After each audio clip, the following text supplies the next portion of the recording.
grâce m'accompagneront tous les jours de ma vie.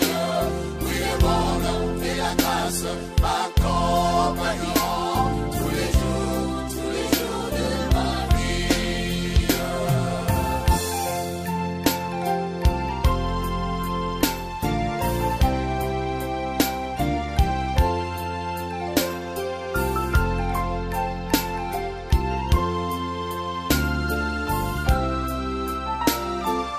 Bien-aimés dans le Seigneur, nous vous saluons dans le précieux nom de notre Seigneur Jésus-Christ. Nous avons la joie de partager la parole de Dieu ensemble avec vous. Aujourd'hui, nous sommes mardi 18 mars. Nous méditons dans Nombre, le chapitre 22. Nous prendrons seulement les 41e versets. Nous prenons le chapitre 23. Du 1er au 12e verset. Et la Ligue nous a proposé les 3 questions, la question 2, 3 et 7, pour réfléchir sur notre texte. Bonjour, Maman Rose. Bonjour, Maman Laurence. Ouais. Merci d'être là. Je vais prier. Maman Rose va nous lire les textes. Prions. Seigneur, merci pour ces pains disponibles pour nous. Aide-nous, Seigneur, à comprendre cette parole. Mieux nous la comprenons, Seigneur, mieux nous la mettrons en pratique pour ta gloire. Parle-nous, nous voulons t'écouter au nom de Jésus. Amen. Lisons au nom du Seigneur. Nombre, nous commençons au 41e verset du chapitre 22 jusqu'au 12e verset du chapitre 23. Le lendemain matin, Balak vint chercher Balaam et le fit monter au haut lieu de Baal, d'où l'on avait vu sur les dernières lignes les camps d'Israël. Alors Balaam dit à Balak, « Construis-moi ici 7 autels et prépare-moi 7 taureaux et 7 béliers. » Balak fit ce que Balaam lui avait demandé, et ensemble ils offrirent un taureau et un bélier sur chaque autel. Balaam dit à Balak, « Reste ici près de ton holocauste pendant que je me rendrai à l'écart. Peut-être l'Éternel viendrait-il à ma rencontre. Alors je te communiquerai ce qu'il me révélera. » Il s'en alla sur une crête. Dieu se manifesta à Balaam et lui dit, « J'ai fait dresser cet autel et j'ai offert un taureau et un bélier sur chacun d'eux. » Alors l'Éternel mit sa parole dans la bouche de Balaam, puis il ajouta, « Retourne auprès de Balak et transmets-lui ce message. » Balaam retourna vers Balak et le trouva debout avec tous les chefs de Moab près de son holocauste. Alors il déclama cet oracle. « D'Aram, Balak m'a fait venir. Oui, le roi de Moab m'a fait venir, des monts de l'Est. Allons, maudit Jacob pour moi, viens et profère des menaces contre Israël. Mais comment maudirais-je? Dieu ne l'a pas maudit. Comment menacerais-je celui que l'Éternel ne veut pas menacer? Voici, je contemple du sommet des rochers et du haut des collines. Je le regarde et je le vois, c'est un peuple qui demeure à l'écart. Il ne se considère pas semblable aux autres peuples. Qui a jamais compté les foules de Jacob, qui sont aussi nombreuses que les grains de poussière, ou qui a dénombré le quart des peuples d'Israël? Qu'il me soit accordé la même mort que celle de ces justes, et que mon avenir soit identique au leur. Balak dit à Balaam, « Que m'as-tu fait? Je t'ai fait venir pour maudire mes ennemis, et voilà que tu les combles de bénédictions. » Balaam répondit, « Puis-je prononcer une autre chose que les paroles que l'Éternel met dans ma bouche? » Amen. Amen. Merci beaucoup, ma soeur, pour la lecture. La première question qui nous a été donnée, c'est la question 2. Et ce passage m'apprend quelque chose sur Dieu le Père, les Fils ou le Saint-Esprit. En tout cas, en général, c'est un passage qui nous parle de Dieu, parce que finalement, ce qui est grave, c'est que Balaam ose quand même faire des autels pour offrir à Dieu. Bien-aimés, c'est là où la parole de Dieu nous dit que l'obéissance vaut mieux que les sacrifices. Dieu avait déjà dit à Balaam, n'y va pas. Il devait seulement obéir. Est-ce que ces holocaustes-là, ces sacrifices-là, Dieu vraiment prenait garde de ça?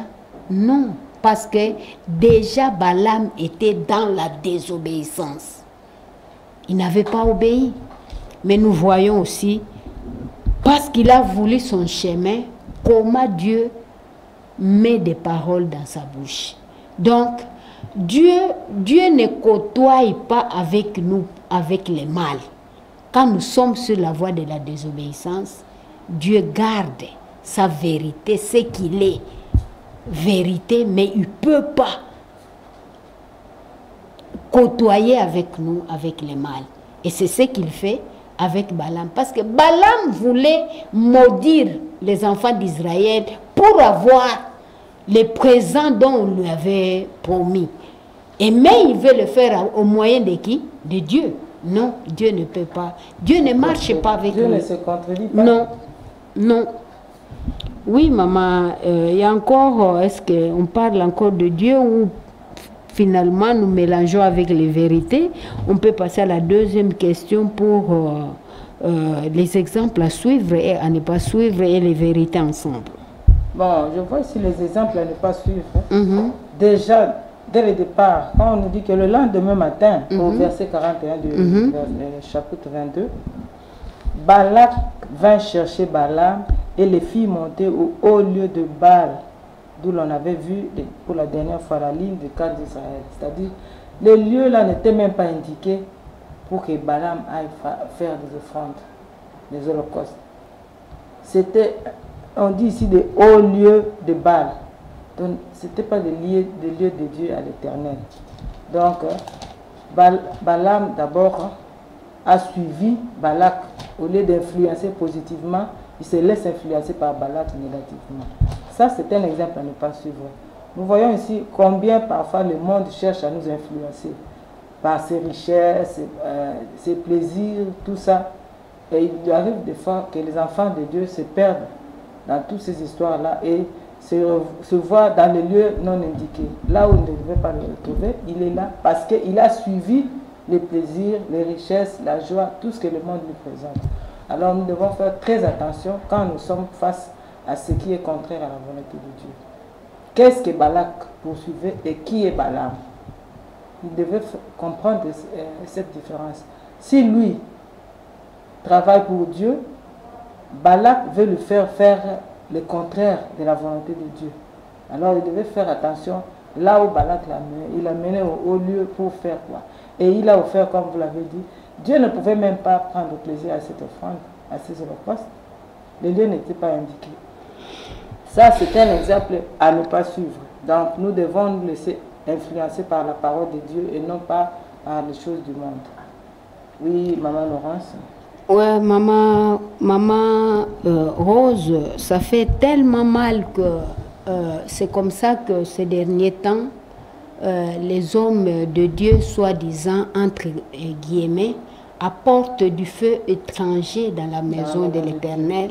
À force de forcer la main de Dieu, ils vont chercher des miracles par-ci, par-là, soi-disant que c'est Dieu qui les fait, mais pourtant, ils veulent satisfaire les désirs de leur cœur.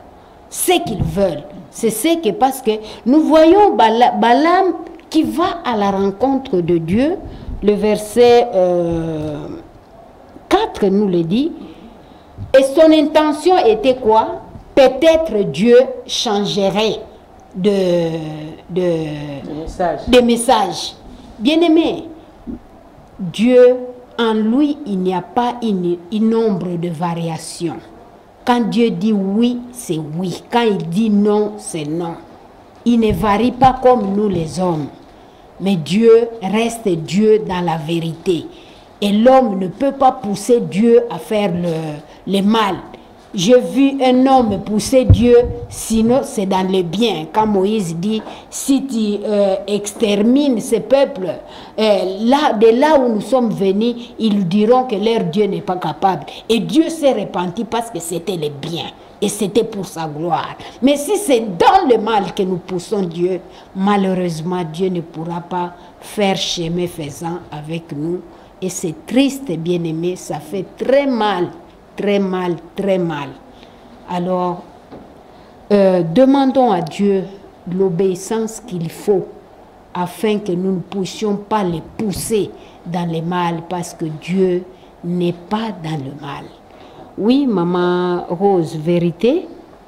Oui, la vérité, nous voyons ici que, quelles que soient nos intentions, c'est Dieu qui incline même le cœur du roi. Amen. C'est Dieu qui a le dernier mot. Et nous voyons comment, enfin, Balaam, qui se met maintenant à adorer Dieu à travers ce peuple, devant Balak. Nous voyons au verset 9, quand il dit, « Voici, je le contemple du sommet des rochers et du haut colline de Jérica. » Tout ça, c'est une façon d'élever Israël, ce peuple de Dieu. Alors, il est en train, c'est comme si d'énerver ou de décourager encore davantage Balak. Parce que Balak avait intérêt, comme on dit, si tu trouves que ce peuple est plus fort que toi, va le voir et négocie au lieu de chercher à le combattre. Donc nous voyons, il est bon pour nous de reconnaître la hauteur de Dieu par rapport à ses œuvres et non pas ce que les hommes peuvent prétendre faire ou dire. Et oui, c'est un passage qui nous montre aussi la fidélité de Dieu, combien Dieu est fidèle, bien-aimé. Dieu avait des problèmes, des petits pépins avec son peuple, mais il le défend devant son ennemi. Pourquoi? C'est parce que Dieu est toujours fidèle. Oh, qu'il soit béni, c'est Dieu qui nous a tant aimés et qui nous défend aujourd'hui malgré nos faiblesses. Nous prions avec vous, Maman Rose. Oui, tendre Père, donne-nous aussi, Seigneur notre Dieu, à demeurer fidèle à toi, quelles que soient les conditions ou les circonstances.